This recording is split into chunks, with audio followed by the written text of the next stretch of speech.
Good morning, friends. Good morning. No need to run, Terry. It's okay. You can hang out. You can hang out. If you stay up long enough, you get to do the sermon. Welcome, friends. Welcome to Congregational United Church of Christ on this windy Sunday morning. But we are here, and you are warm, and so let's take a moment. Let's just enjoy being together and say good morning to one another. Just say good morning. Good morning. Good morning. Tell everyone that you are loved. You are loved. And let's remind ourselves as we do each and every week that no matter who you are or where you are on life's journey, I am welcome here.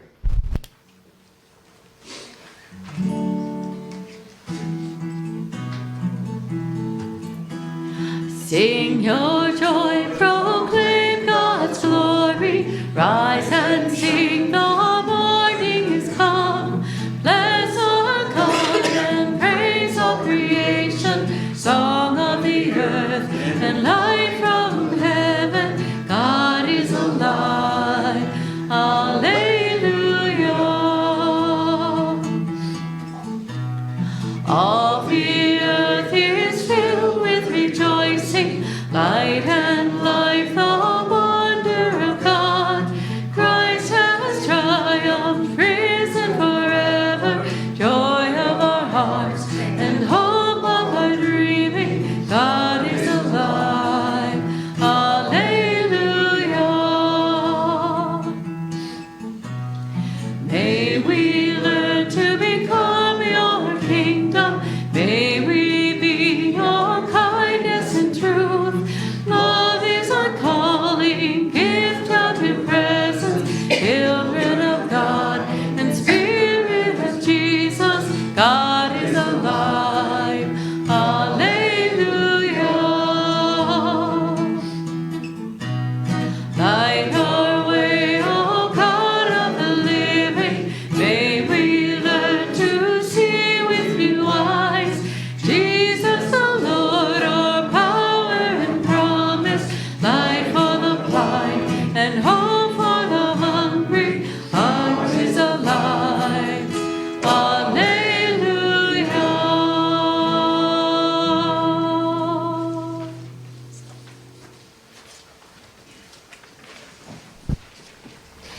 Today's reading comes from the Common English Bible. It's Luke chapter 18, verses 9 through 14. The Pharisee and the tax collector. Jesus told this parable to certain people who had convinced themselves that they were righteous and who looked on everyone else with disgust. Two people went up to the temple to pray. One was a Pharisee and the other a tax collector. The Pharisee stood and prayed about himself with these words: God, I thank you that I'm not like everyone else, crooks, evildoers, adulterers, or even like this tax collector. I fast twice a week. I give 1/10 of everything I receive. But the tax collector stood at a distance. He wouldn't even lift his eyes to look toward heaven. Rather, he struck his chest and said, God, show mercy to me, a sinner. I tell you, this person went down to his home justified rather than the Pharisee. All who lift themselves up will be brought low, and those who make themselves low will be lifted up. So we're continuing our journey through Luke, and we come upon this verse, a set of verses on this Sunday, which we've heard before. Now, we said last week, what is the parable? Story with a moral. It's a story. It's a story, right? It's not Jesus saying something literal. It is a story that is meant to give us some sort of meaning. So what are you hearing this morning? So there's the Pharisee and the tax collector up on this mount, if you will. What do we know about these two men? Of course they're men, right? One's an upstanding citizen. Which one is that? Obvious. The Pharisee, of course. Okay? He's pretty full of himself. Who says, he gives his 10%.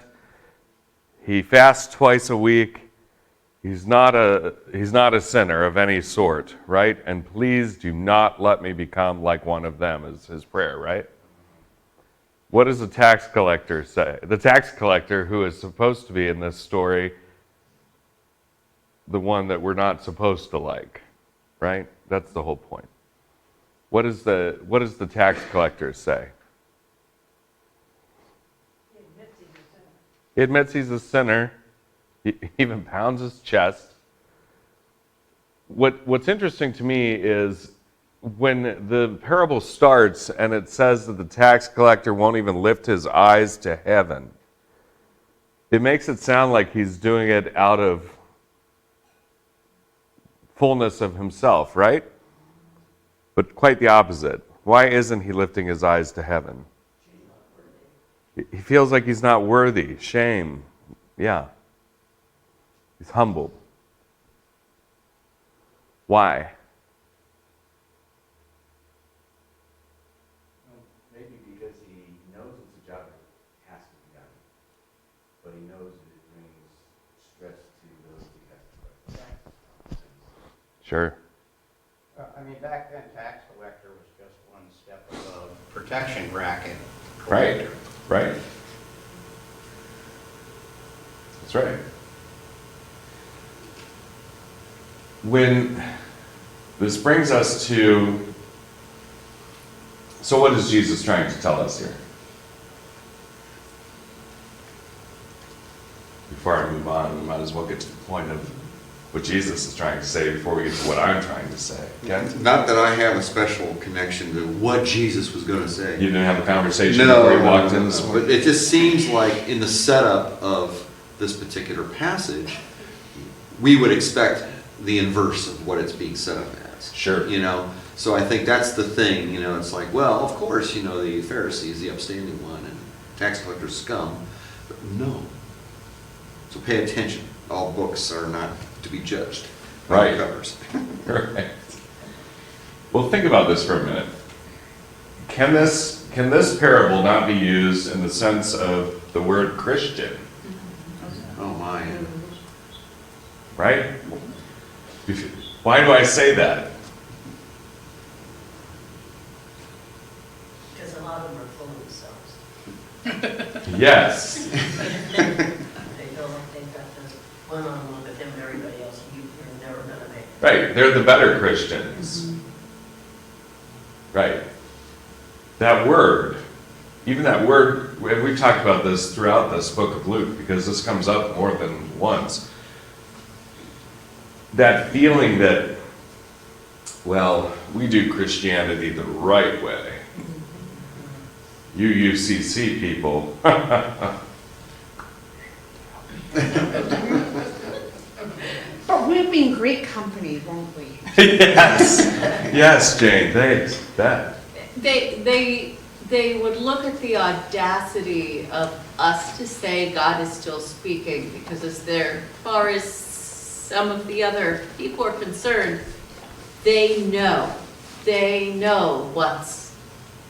what God intended. They know what God intended, and it's set in stone, and it's just convenient enough to line up with what they want. Just convenient enough to line up with what they want. Right. I heard once that if, God sounds exactly like what you want, look again. Can you say that again? I heard something to the effect of, if God looks exactly like what you want, look again. Yeah. Yeah. When you think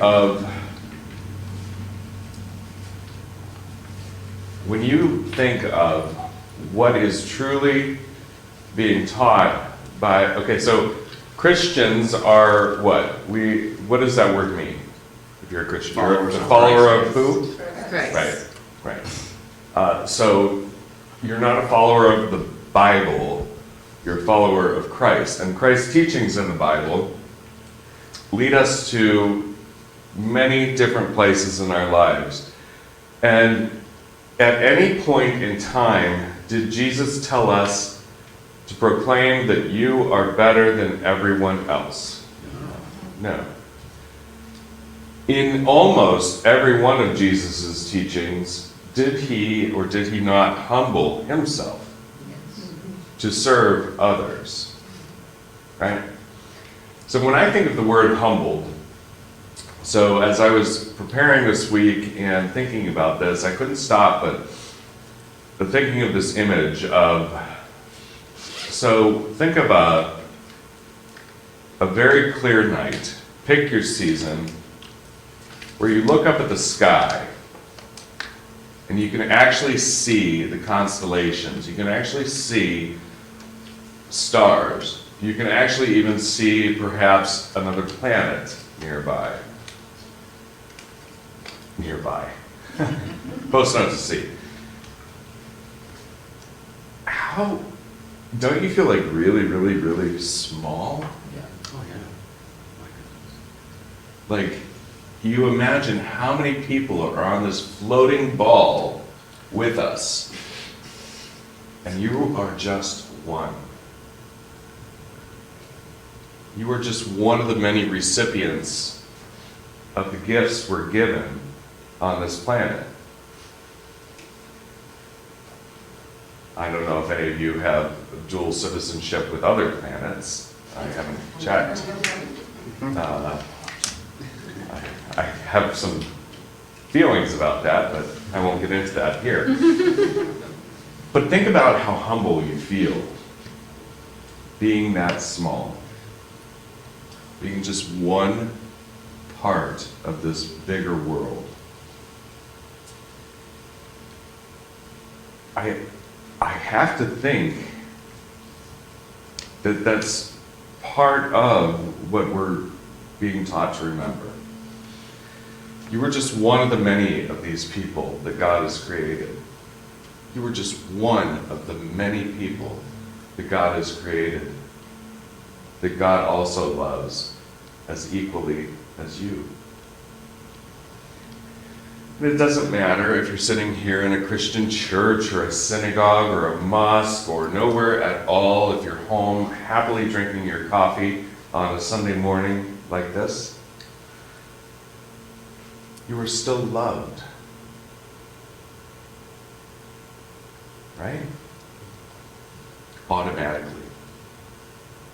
Does that not make you feel a little humble? It sure makes me feel humble. You know what else makes me feel humble? The fact that I get to come in here every Sunday and say whatever in the world I want, whether you like it or not. No, I'm just kidding. I don't have tenure.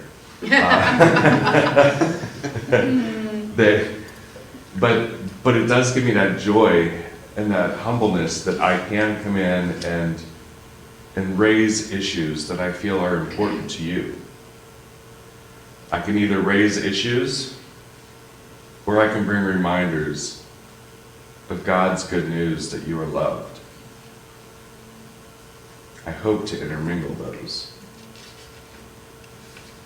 That makes me feel pretty humble. We were at I can safely talk about him because he's not here at the moment, but Greg and I were at a surprise birthday party for his uncle who turns 80 today.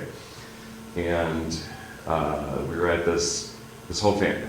Okay, they've got like 50,000 Italians. I married into a big Italian family and he got an Irish one, so I don't know who got the worst deal. But we were at this Italian restaurant last night, and it's very boisterous and whatnot, and I was describing to his mom, who, you all know Greg. He's not one to talk about himself very much. He's not one to, boast, or he's pretty much my definition of humble. And so he doesn't really keep his parents up to date on like things that he's doing.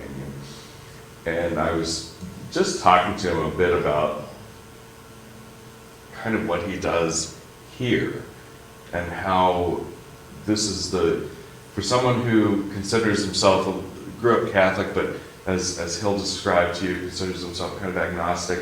I've never seen him connected to a group of people like I have to this church.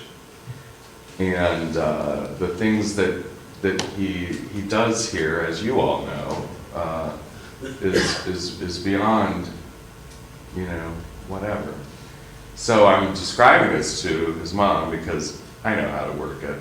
And and I know that she would appreciate knowing that about her son, that he is doing these things. And of course I got her to tear up. I won. But it's because I'm not humble.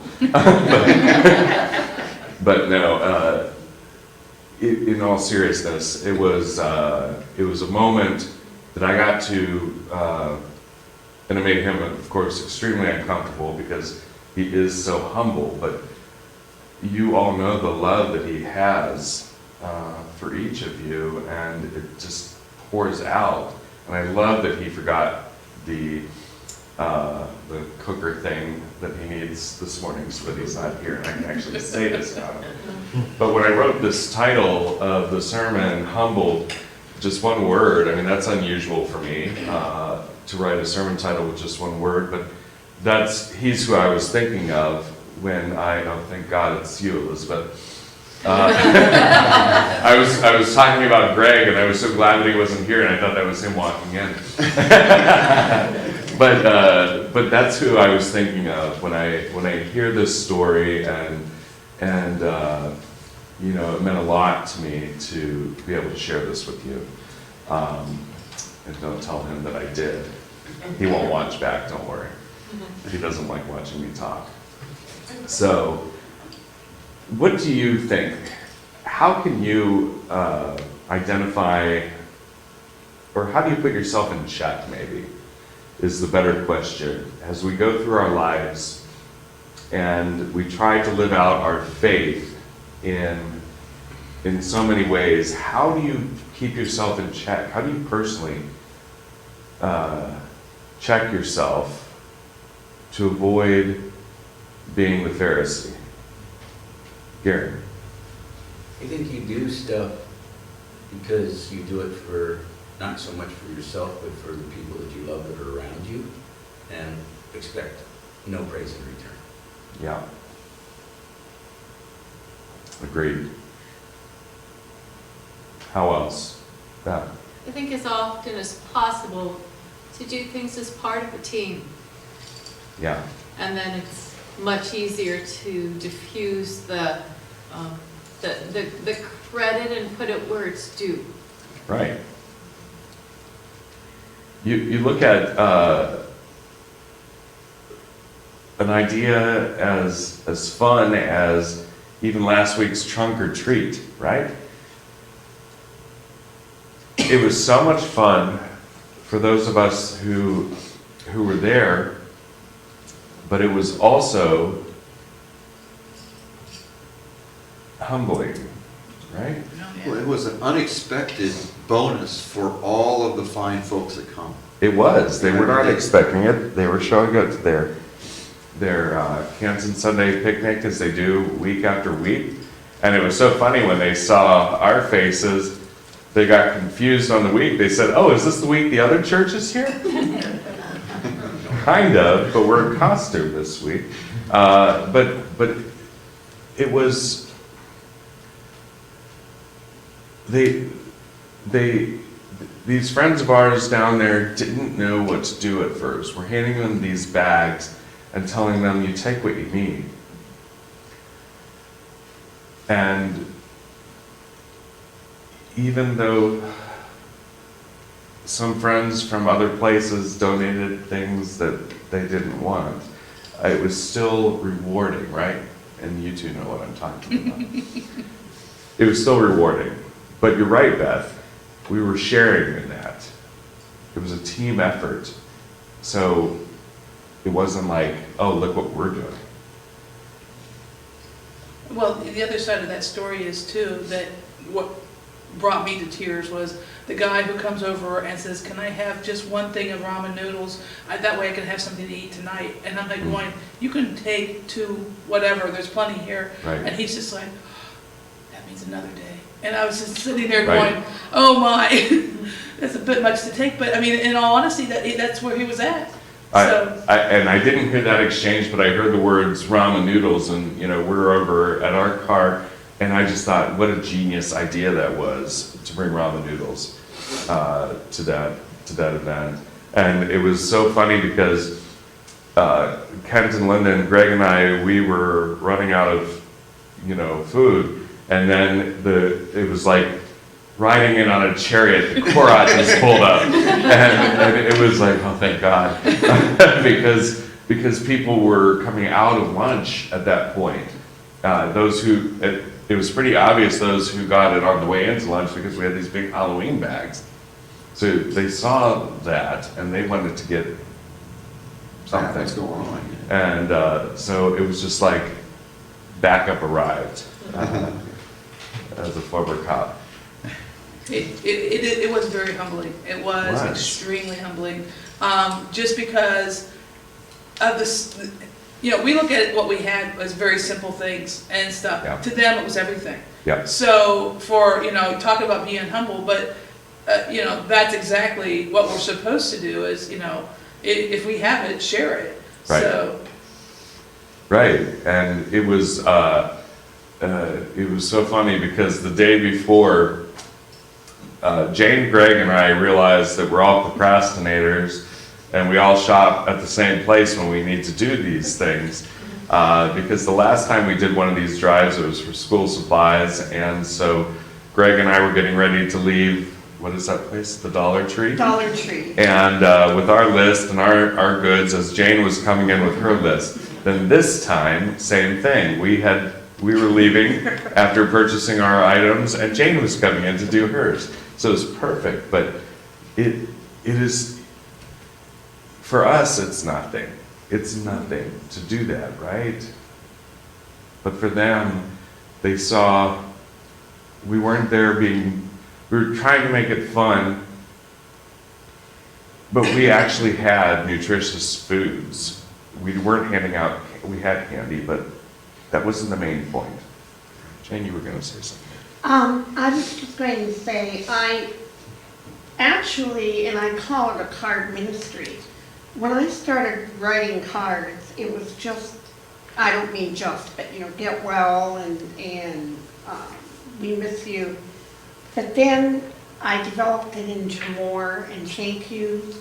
And honestly, I am so humbled every time I sit down and write these cards to those of you in our congregation, because I realize, and I'm always looking for, this person has paved the parking lot, and this person has improved the sound system, and this person has taken over the music, and I just sit there and I write these cards, and it's like a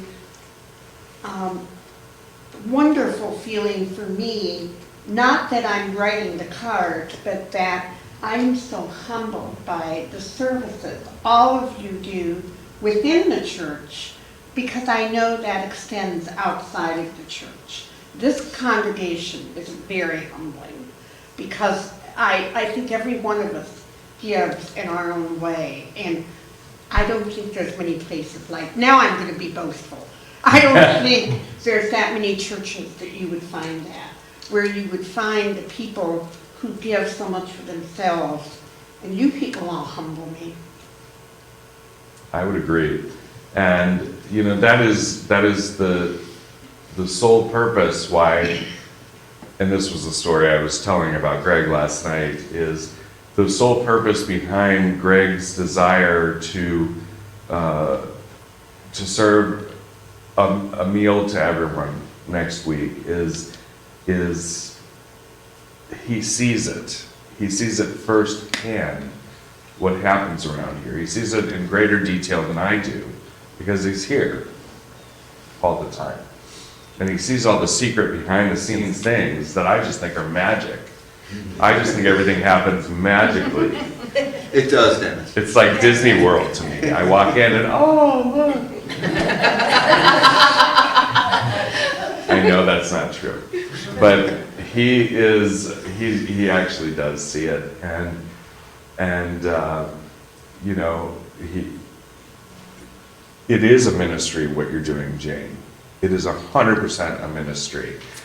And each one of us that does our own things here, that is a ministry, each of us. God calls us all to be ministers, just in different ways. And it is humbling, right? So, you know, we've all heard this parable probably a million times growing up and being in the church. And we've heard it described different ways. And sometimes this parable really ticks people off because they're not hearing it, I think, the way that it's intended, the way that you all heard it this morning. So, what I'd like to leave you with today is focus less on a status, a title, tax collector.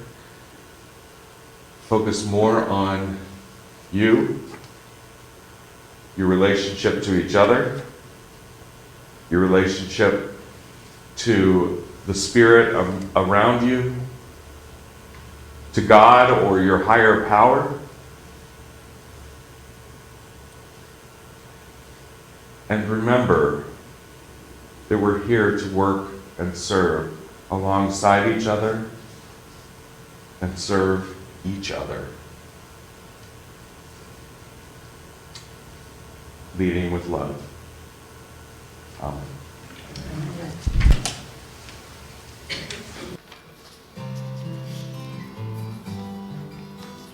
Lord, Listen to your children praying. Lord, Send your spirit in this place. Lord, listen to your children praying. Send us love, send us power, send us grace. Lord, listen to your children praying. Lord, send your spirit in this place. Lord, listen to your children praying. Send us